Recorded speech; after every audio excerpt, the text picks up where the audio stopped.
This is an examination of the hidden human condition. This is the Hidden Killers Podcast with Tony Bruschi. Joining me right now, defense attorney Ari Shamilian, and we were going to talk about Bryan Kohberger here for a little bit from a defense attorney standpoint. Judge issuing a 37-day stay in the proceedings as of right now, but saying it's not going to affect anything. Maybe the date of the trial starting, but not by much.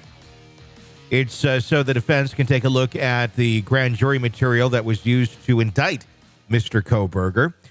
Ari, from a defense standpoint, what exactly are they going to be combing through here and looking for? Yeah, the defense is definitely entitled to see what type of exhibits the prosecution used, any type of photos, any type of lines of questioning they used to get this grand jury to agree to indict Mr. Kohberger. If the defense finds that the prosecution did anything wrong, hopefully they could use that to get these charges reduced or tossed out, or to minimize any type of exposure Mr. Kohberger is facing currently. Well, what kind of things would they be looking for that would have gone wrong? Because one can understand that, there's human error. People can do things incorrectly, clerically and such, but it doesn't necessarily negate charges against somebody or negate what someone is accused of doing. What are they looking for specifically in this?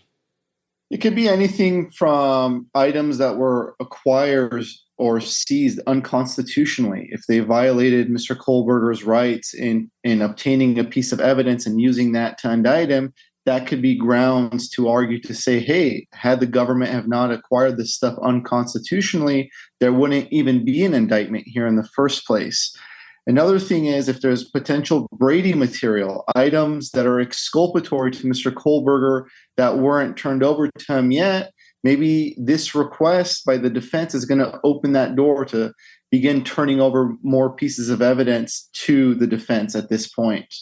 Well, we keep hearing the defense use the word exoneration, and they look forward to this happening, and we're going to present the alibi, but we've not heard any sort of exonerating evidence, and we still don't know an alibi. On the outside looking in, if this is a clear-cut, you can be exonerated sort of situation, would you not have presented that by now? I guess what would be the holdup to getting that information out there to get on with the show? Yeah, when you have a death penalty case and it's literally your client's hands in your life, you need to dot all of your I's and cross all of your T's. So I think that's what the defense is doing. They're trying to get as many of the prosecution's cards right now. That way they have the whole deck in their hand. And I think right before, they're going to show their hand and say, hey, look, we've got a pair of aces here. So they're building it up, right? They're being strategic. They're gathering as much evidence against the prosecution. And little by little, I think it's going to reveal itself. But why take so long on something like that is the question. Do you think that they truly do have some sort of exculpatory evidence in their back pocket that they're holding on to for the right time? I think it's possible that, if you remember back initially when Kohberger got arrested, he made a statement through his counsel like, oh, he's going to exonerate everything and he had nothing to do with this.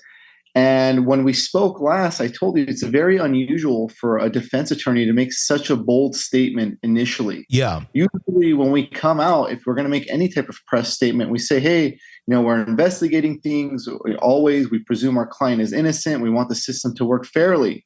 That didn't happen in this case. They came out very boldly and said, hey, he's innocent and we're going to prove it to you. We know he's innocent. And that was just very unusual. So I'm curious, just like you are and your listeners, as to what the defense has that's going to be this big bombshell to exonerate Kohberger. Well, I mean, in exonerating him, are we saying that this sort of information would come up before a trial even took place? Would it have to wait till a trial to exonerate him if it's such an obvious piece of evidence? Not at all. It's up to the defense. If the defense has some type of bombshell evidence that proves Kohberger was not involved in this at all, they could present it to the prosecution at any time. And the prosecution, in the interest of justice, can dismiss the charges against Kohberger. That could happen anytime. As to why the defense hasn't presented that, I don't know.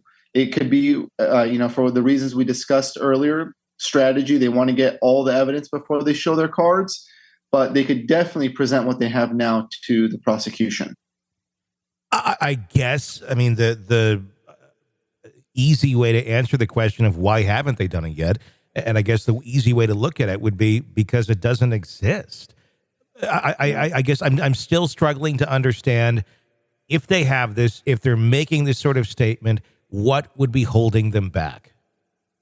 Yeah, and maybe there's a piece of evidence that the defense doesn't know how to explain at this point. Mm-hmm. And I think the biggest piece of evidence they're going to have difficulty trying to get an explanation for is the DNA of Kohberger being on a knife cover that was located in one of the victim's rooms. Well, yeah.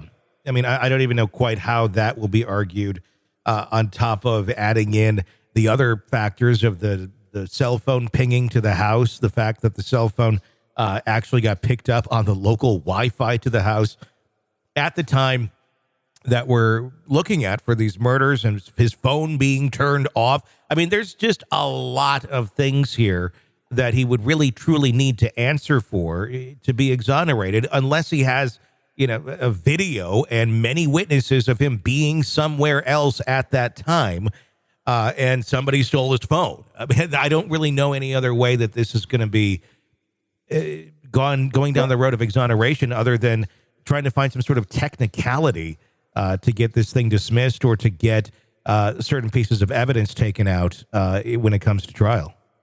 Right. Well, at this point, the defense has made these claims that they're going to get him exonerated, and they have something that's bombshell to exonerate Kohberger. So we're going to have to wait and see. Either they're bluffing it or it's something legitimate that they have.